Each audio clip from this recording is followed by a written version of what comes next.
The boarding gate screen flashed red. No valid fare. My son's face went white. His wife's mouth dropped open. And me? I was already walking toward my gate with a first-class ticket in my hand.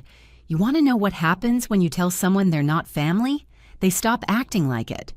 Hi there. I'm Margaret. Margaret Sullivan. I'm 67 years old and I live in Phoenix, Arizona. Before we get into this story, I'd love to know, where are you watching from?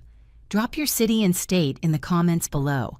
I always love connecting with all of you wonderful people out there. Now let me tell you about the day I learned that sometimes the best response to cruelty isn't forgiveness, it's consequences. This happened just months ago, but I remember every single detail like it was yesterday. Some moments brand themselves into your memory, you know? The good ones, the bad ones, and the ones where you finally find your backbone after letting people walk all over you for far too long. I need to give you some background first so you understand how we got to that airport. My husband Tom passed away 4 years ago. Heart attack. One minute he was laughing at something on TV, the next minute he was gone. We'd been married for 42 years, 42 years of building a life together, raising our son Brian, working hard, saving money, planning for retirement we thought we'd share. Then suddenly I was alone in a house that felt too big and too quiet. Brian is our only child. For those first few months after Tom died, Brian was wonderful. He'd call me every day, come over on weekends, help me with things around the house that Tom used to handle. We were close. I thought we'd always be close. Then he met Ashley. Now, I want to be fair here. When Brian first introduced me to Ashley, I tried. I really did. She was 32, pretty, worked in marketing for some tech company. Brian was 38 and absolutely smitten. I saw red flags from the start, but what are you supposed to do? You can't tell your adult son that his girlfriend seems to calculate every word that comes out of her mouth. You can't say that her smile never quite reaches her eyes. You just smile and hope you're wrong. They got engaged after 6 months, married after another 6. And that's when everything changed. It started small. Ashley would make little comments. "Oh, Margaret, you're still doing your hair that way." Or, "Brian, does your mom really need to come to Sunday dinner every week? We need our space." Brian would laugh it off, tell me Ashley was just joking, adjusting to married life. But I saw what was happening. She was pushing me out. Let me give you some examples because you need to understand just how calculated this was. There was Tom's birthday, the first one after he'd passed. I'd been dreading it for weeks. Brian knew how hard it would be for me. He promised we'd spend the day together. The night before, he called, "Mom, I'm so sorry. Ashley planned this surprise Sedona trip. I totally forgot about Dad's birthday." Forgot. His dead father's birthday. Then there was Thanksgiving. I'd hosted for 20 years. That first Thanksgiving after Brian married Ashley, I spent 3 days cooking. Set the table with my good china. Ashley texted me at 10 a.m. Thanksgiving morning. "Change of plans. We're doing Thanksgiving with my parents. They have a chef. Thanks anyway." I sat alone that day looking at a table set for 8, with enough food to feed a dozen. Or the time I fell and sprained my ankle. I called Brian, scared and in pain. "Honey, I need help. Can you come take me to urgent care?" "Mom, Ashley and I are at brunch with her friends. Can't you call an Uber?" An Uber. To take his injured, elderly mother to the hospital. But the worst part wasn't the individual incidents. It was watching my son disappear. The Brian I raised, kind, thoughtful, was gone. In his place was this hollow version who parroted whatever Ashley said, who chose convenience over commitment every single time. By their first anniversary, I was seeing my son maybe once a month, always at my instigation, always with Ashley there, checking her phone, making it clear she had better places to be. The phone calls became shorter, the excuses more frequent. But I'm a mother. You don't just give up on your child. You don't walk away. So I kept trying, kept reaching out, kept showing up with his favorite foods, kept asking about their lives, kept pretending that my heart wasn't breaking a little more each time I saw how much control she had over him. Then in February, I had an idea. A good idea, I thought. A way to reconnect with my son and maybe, just maybe, build a better relationship with Ashley. Tom and I had always dreamed of taking Brian to Hawaii. We'd planned it for his 40th birthday, a big family trip.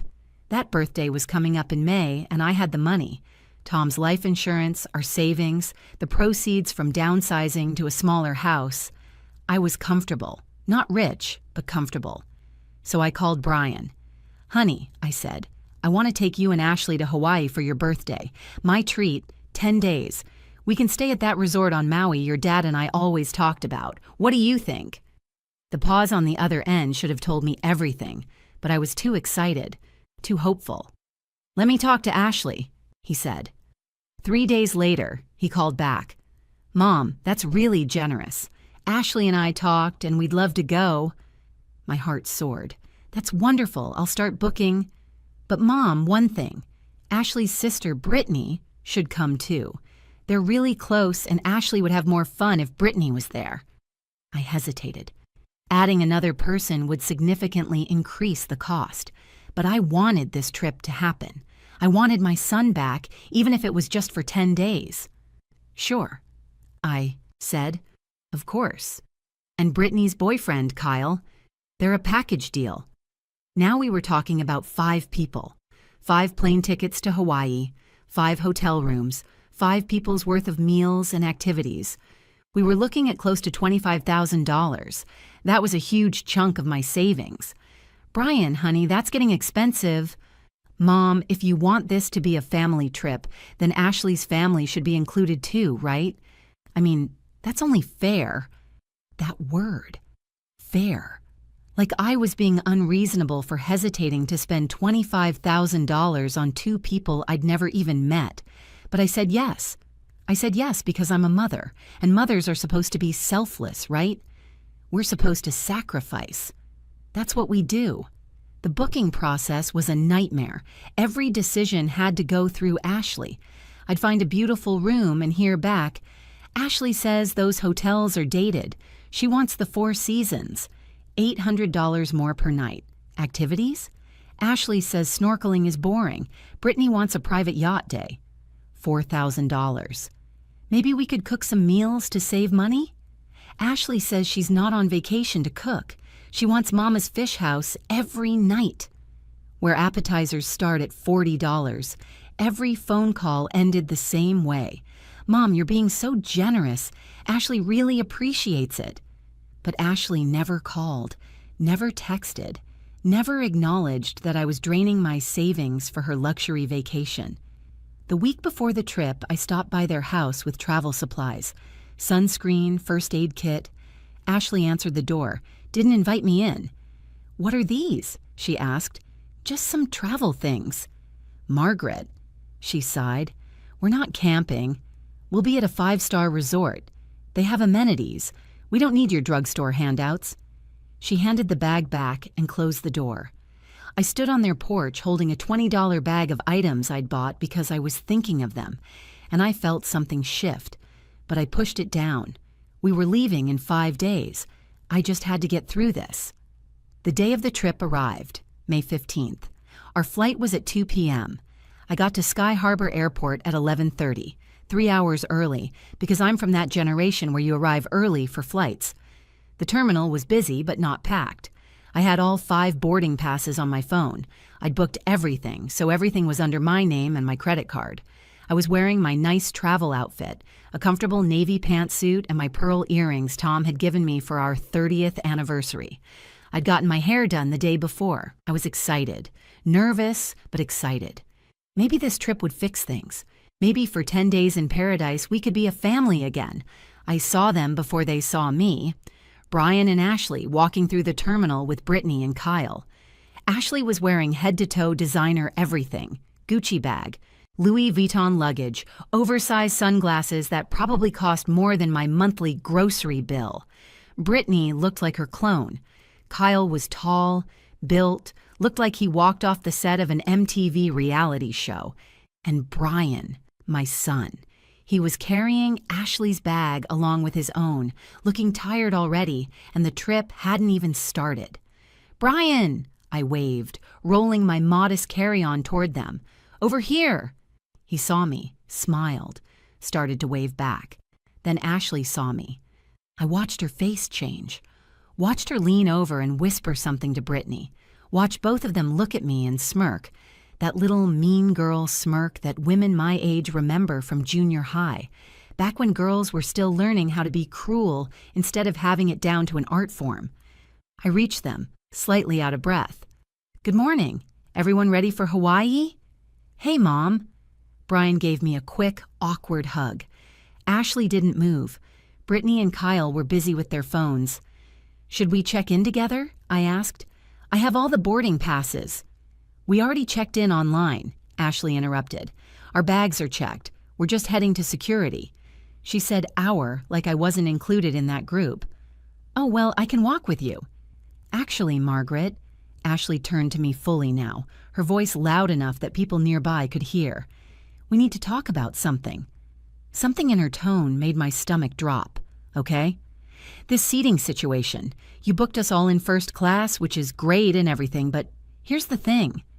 She paused, looked at Brittany, who nodded encouragingly. "This is really Brian's birthday trip. His 40th. That's a big milestone. And honestly, it's kind of weird to have his mom sitting right next to us the whole flight. Like, it's kind of clingy? No offense." The terminal noise seemed to fade. I could feel my face getting hot. "I paid for these tickets," I said quietly. "Right, and that's super generous," Ashley continued, her voice dripping with fake sweetness. "But what we're thinking is, maybe you could sit in coach. That way Brian and I can have our space, Brittany and Kyle can have theirs, and you can still come on the trip. Win-win, right?" I looked at Brian. "Honey?" He wouldn't meet my eyes. "Mom, maybe she has a point. I mean, you'd be more comfortable by yourself anyway, right? You could stretch out, read your book." "I paid $28,000 for this trip," I said, my voice shaking now. "I paid for first-class tickets for everyone. I paid for the hotel rooms. I paid for everything." "And we appreciate that," Ashley said, waving her hand dismissively. "But money doesn't buy you the right to intrude on our vacation. This is Brian's birthday, his special time, with his real family." She emphasized those last two words. Real family. Something inside me cracked. "Excuse me?" I said. "Look, Margaret, I'm just being honest here. You're Brian's mom, okay? That's great. But I'm his wife. Brittany is my sister. Kyle is her boyfriend. We're the people Brian chose to build his life with. You're the past.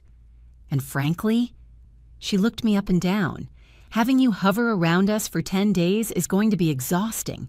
So maybe just sit somewhere else on the plane and at the resort, maybe find your own activities, give us space to actually enjoy ourselves." People were staring now. A woman with 2 kids had stopped walking to watch. A businessman was pretending to look at his phone while clearly listening. An elderly couple sitting in the waiting area exchanged glances. I saw the woman shake her head disapprovingly. "Ashley, that's a bit harsh," Brian said weakly. But he didn't defend me, didn't tell her she was wrong, didn't step up like a man who loved his mother should. He just stood there, holding her Louis Vuitton bag, looking uncomfortable. "I'm just being real," Ashley shot back. "Someone has to be." She crossed her arms. "Brian, back me up here. Tell your mom she's being clingy." I watched my son's face, watched him try to decide, his mother or his wife, 40 years of love and sacrifice or 3 years of what? What did he see in her that was worth this? "Mom," he said finally, not meeting my eyes, "maybe it would be better if you had your own space, so you can relax and not worry about keeping up with us." Keeping up with them. Like I was decrepit, like I was a burden. The woman with the 2 kids was still watching. She caught my eye and gave me a look of pure sympathy. Her daughter, maybe 7 years old, tugged on her sleeve. "Mommy, why is that lady being mean to the grandma?" "Shh, honey," the mother whispered, but loud enough for us to hear. "Some people weren't raised right." Ashley's head snapped toward them. "Excuse me, this is a private conversation." "It's not that private," the businessman at the coffee shop called out. "The whole terminal can hear you." Ashley's face flushed. "Mind your own business." "So are you going to ask the gate agent to change your seat?" Ashley said, turning back to me, trying to regain control. "Or do I need to?" I stood there in my navy pantsuit with my pearls and my modest carry-on, and I felt something I hadn't felt in 4 years. Not since Tom died. Not through all the grief, all the loneliness, all the nights crying in an empty house. I felt rage. Pure, white-hot, clarifying rage. And something else. Something that felt like waking up after a long sleep. Clarity. Power. Self-respect. "You want me to sit somewhere else?" I said quietly. "Yes," Ashley said. Finally, she gets it. I pulled out my phone, opened my airline app, looked at my reservations. 5 tickets. All booked under my name, all paid for with my credit card, all completely under my control. "You know what, Ashley?" I said, my voice steady now. "You're absolutely right." She looked surprised, pleased, like she'd won. "I'm not part of your real family. You've made that very clear. So you know what I'm going to do?" I started tapping on my phone. "Cancellation. Confirm. Are you sure?" "Yes." "Cancellation. Confirm. Are you sure?" "Yes." "Cancellation. Confirm. Are you sure?" "Yes." "Cancellation. Confirm. Are you sure?" "Yes." "Mom, what are you doing?" Brian asked. I looked up at him. My son. My baby boy who I'd raised and loved and sacrificed for, who was now standing there letting his wife humiliate me in public. "I'm respecting Ashley's wishes," I said. "She said I'm not real family, so I'm canceling all the tickets I paid for. Yours, Ashley's, Brittany's, and Kyle's. You're not my family, so why should I pay for your vacation?" Ashley's face went from smug to confused to panicked in about 3 seconds. "Wait, what?" "The tickets are canceled," I said calmly. "The hotel reservations too. I'm canceling everything, right now." My fingers flew across the screen. Cancel reservation, confirm, cancel reservation, confirm. Each one gave me a little more strength back. "You can't do that," Ashley shrieked. "I absolutely can. I paid for it. It's all in my name, and I'm doing it right now." "Brian, stop her." Ashley grabbed his arm. He looked at me, finally showing some emotion. Fear. "Mom, come on, don't be ridiculous." "Ridiculous?" I said. "What's ridiculous is me spending $28,000 of my savings, money your father and I worked 40 years to build, on people who treat me like garbage. What's ridiculous is me trying to buy my son's love. What's ridiculous is me standing here at 67 years old, being told by a 33-year-old girl that I'm not family." "We can work this out," Brian said desperately. "Ashley didn't mean—" "She meant every word," I said. I'd finished canceling their tickets. Now I was booking a new one, just for me, first class. But not to Maui anymore. And you let her say it. "Where are you going?" Brian asked, watching me type. "Hawaii," I said. "By myself. Well, not completely by myself." I smiled. "Remember Tom's sister, Linda? She's been wanting to visit me since Tom died. I just texted her. She can be here in an hour. She's retired, free, and she actually loves me." "You're taking Aunt Linda?" Brian looked shocked. "I'm taking someone who treats me with respect, someone who actually wants my company, someone who is real family." Ashley found her voice again. "This is insane. You're insane. Brian, your mom is insane." "What's insane is thinking you can treat people however you want with no consequences," I said. I turned to walk away, toward the first-class check-in counter where I could print Linda's boarding pass. "We'll buy our own tickets," Ashley shouted after me. I turned back. "Last-minute tickets to Hawaii? On a holiday week? Good luck. Even if you find something, you're looking at least $3,000 each. For coach, with 3 layovers." I paused. "Oh, and the hotel? It's booked solid." I checked. "You'd need to find somewhere else. Somewhere expensive because it's peak season." I could see the math happening behind Ashley's eyes. She hadn't expected this. None of them had. "You're a terrible mother," she spat at me. "No," I said. "I was a terrible mother. Terrible mothers let their children treat them like doormats. Good mothers teach consequences." I looked at Brian. "I loved you enough to let you make your own choices, even when those choices hurt me. But love doesn't mean accepting abuse. Your father would be ashamed of the man you've become." Then I walked away. My legs were shaking, but I walked. Past the woman with kids who gave me a thumbs up, past the businessman who nodded approvingly, past the cluster of gate agents who'd clearly heard everything and were trying not to smile. I made it to a seat by the window before the tears came. Not sad tears, angry tears, relieved tears. The tears of someone who'd been holding their breath for 3 years and finally exhaled. My phone buzzed. "Brian, Mom, please, we can talk about this." I didn't respond. Another buzz. "Brian, Ashley's sorry, she didn't mean it." I turned off my phone. Linda called on my watch 40 minutes later. "Maggie, I just got your text. Are you serious?" "Dead serious," I said. "Can you make it?" "I'm packing right now. I'll be there in 30 minutes. Margaret Sullivan, I'm so proud of you I could cry." Linda had been trying to tell me for 2 years that Ashley was toxic, that Brian was different, that I needed to stand up for myself. I hadn't listened. I'd made excuses. But not anymore. When Linda arrived, breathless and grinning with a hastily packed bag, I was sitting at the gate with my new boarding pass, first class, seat 2A. Linda would be in 2B. We were going to Hawaii. We were going to drink Mai Tais on the beach. We were going to get spa treatments I'd originally booked for Ashley. We were going to have the vacation I'd planned, just with someone who actually deserved it. "Where are they?" Linda asked, looking around. "I don't know," I said, "and I don't care." But then I saw them. About 30 minutes before boarding was supposed to start, Brian, Ashley, Brittany, and Kyle walking toward the gates. They looked stressed. Ashley was on her phone, probably trying to book last-minute tickets. Brittany was crying. Kyle looked annoyed. They walked right past us, didn't even see us sitting there. They went to the customer service desk. I watched Ashley arguing with the agent, her voice getting louder and louder. The agent was shaking her head, probably telling her what I already knew. There were no seats available. Not today. Probably not tomorrow either. Linda squeezed my hand. "You did the right thing."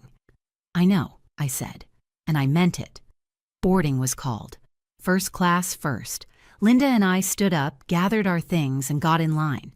That's when Brian saw us. His face went white. "Mom." I looked at him. This man who used to be my little boy, who I'd nursed through chicken pox and driven to soccer practice and helped with college applications, who'd cried at his father's funeral and told me we'd get through it together. "Have a good life, Brian," I said. "You're really going?" He looked devastated. "Without us?" "You made it very clear I'm not part of your family," I said. "So yes, I'm really going. And you know what the saddest part is? If you'd just treated me with basic decency, basic respect, we could all be boarding this plane together right now. But you chose her. You chose someone who treats your mother like trash. So now you get to live with that choice." Ashley appeared next to him, saw us with our boarding passes, and her face contorted with rage. "This is ridiculous. Brian, do something." "Do what?" I said to her. "What exactly should he do? Force me to give you money? Force me to accept abuse? Force me to be grateful for crumbs of affection from my own son?" I stepped closer to her. "You wanted me out of your family. Congratulations. You got your wish. Now, if you've been watching this far, do me a favor and hit that subscribe button. Because stories like this, they need to be heard. Women need to know that it's okay to stand up for yourself, even when it's hard, even when it's family, especially when it's family." The gate agent called for us to board. Linda and I walked down the jetway. I didn't look back, didn't cry, didn't feel guilty. We got to our seats. Spacious, comfortable first-class seats with plenty of legroom and champagne already waiting. Linda raised her glass. "To Hawaii, to freedom, to self-respect. To knowing your worth," I added. We clinked glasses. The plane filled up around us. I kept expecting Brian to somehow appear, to have figured out a way to get on the flight. But he didn't. Through the window, I could see them in the terminal. Ashley was yelling. Brian looked lost. Brittany and Kyle were arguing about something. And then I saw it. They'd gone to the gate. They had boarding passes. Somehow they must have bought tickets last minute, probably for an insane amount of money. They were trying to board. But when the gate agent scanned their passes, the screen flashed red. No valid fare. The agent called for her supervisor.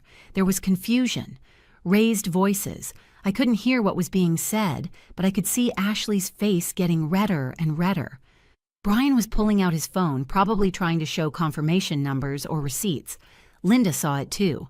What's happening? I think the airline system is showing. They don't have valid tickets, I said.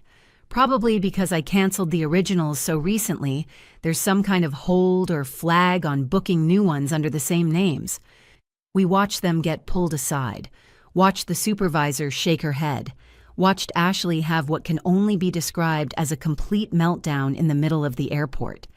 That's got to be embarrassing, Linda said. That's called consequences, I said. The door closed. The plane pushed back from the gate. Through the window, I saw Brian standing there, watching our plane leave. He looked small, defeated, sad. Good. The flight to Hawaii was 6 hours of peace. Linda and I talked about everything. Tom, her life in Seattle, my life in Phoenix. We watched movies. We ate good food. We laughed. The flight attendants, when they learned what had happened, brought us extra champagne and chocolate. When we landed in Maui, the warm air hit my face, and something inside me relaxed. This was right. This was what Tom and I had planned. The resort was even more beautiful than the pictures. Our rooms overlooked the ocean, those suites I'd paid $800 extra per night for. Linda and I stood on our balconies watching the sunset, Mai Tais in hand. To Tom, Linda said, he'd be so proud of you right now. We spent 10 days swimming, getting massages, taking helicopter tours, going to Luaus, and eating amazing food. That private yacht day Ashley had insisted I book? Linda and I went on it, just the two of us. We saw dolphins, snorkeled in crystal clear water, laughed until our sides hurt. At Mama's Fish House, Linda and I had one incredible dinner. The waiter, when he learned it was my freedom vacation, brought us complimentary dessert. We took hula lessons, did yoga on the beach, went to farmers markets, spent an afternoon at the spa using those couples massages I'd booked. The massage therapist worked out 3 years of tension from my shoulders. Linda and I reconnected in a way we hadn't since Tom died. We cried together one night on the beach, talking about all the things we missed about him. His laugh, his terrible jokes, the way he loved me unconditionally. He'd want you to be happy, Linda said, not martyring yourself for a son who doesn't appreciate you. I know, I said. I think I finally know. On day 5, I turned on my phone. 63 missed calls, 42 text messages, 3 voicemails, all from Brian. The texts started angry. Mom, this is ridiculous. Then desperate. We're stuck at the airport hotel. We had to max out 2 credit cards. Then reflective. I miss you, Mom. I know I messed up. I just don't know how to fix it. I read them all. Felt something. Not guilt. Not victory either. Just sadness. Sadness that it had come to this. I listened to one voicemail, just one. Mom, please, I'm so sorry. Ashley is... I don't know what to say. She's been horrible. You were right about everything. We're still at the airport hotel because we couldn't get flights out until today, and we had to pay for everything, and it's been a disaster. Ashley's barely speaking to me.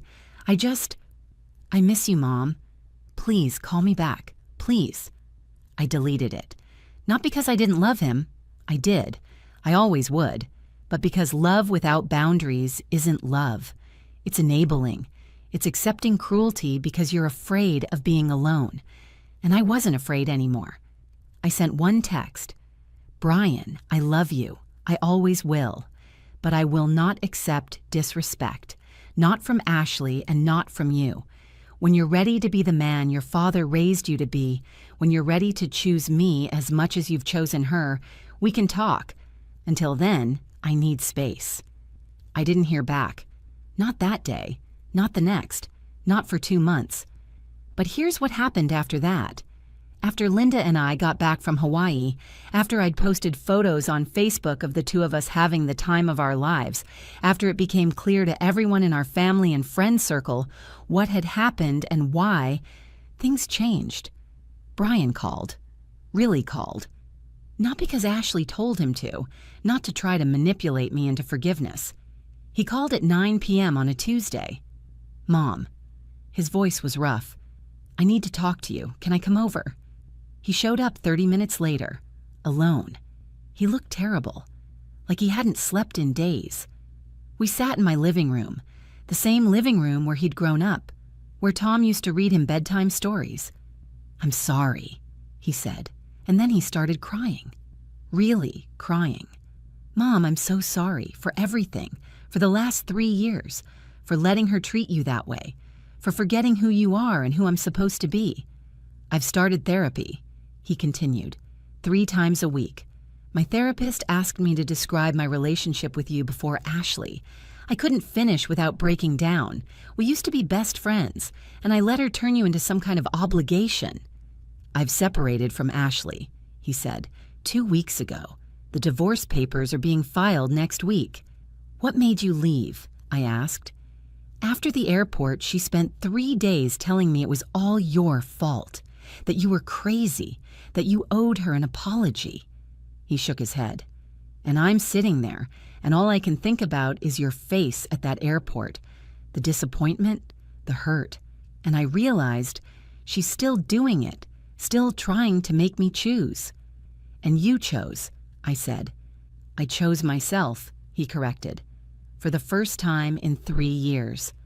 I chose the man Dad raised me to be." We talked for 3 hours that night, about Tom, about his marriage, about me, all the times he'd let me down. "I'm not asking for forgiveness," he said. "Not yet, maybe not ever.